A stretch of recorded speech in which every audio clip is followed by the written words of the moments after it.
Mahilig ka mapuputi, di ba? Kaya yung ating tuhod, yung ating buong legs, 'di ba? Apakaputi ni ate. Natural light lang yan sis ha, walang halong keme. At ito na naman po tayo sa honest review. At sa totoo lang nga, kahit tumigil na ako sa pag-gluta ko muna, sa pag-take ko ng mga Glutacaps kasi nga, alam niyo naman, addict tayo sa pagpapaputi, I still maputi pa rin ako. Feeling ko lang ha, nakatulong itong sabon na ito. At almost 3 months ko na rin siyang ginagamit at syempre, sasabayan nyo rin syempre ng sunscreen. Kaya trending to dito sa TikTok kasi ang mura niya. So syempre hahatiin natin siya para makatipid tayo. So ganyan yung kanyang itsura kapag bago.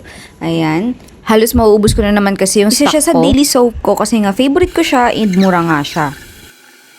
Ikuskus lang natin siya sa tuhod, sa siko. Tipid naman siya kasi mabula siya. Yung iba nga binababad nila pero syempre depende rin sa'yo yun kung gusto mong ibabad. Kaya yung ating tuhod, yung ating buong legs, 'di ba? Apakaputi ni ate. Natural light lang yan sis ha, walang halong keme.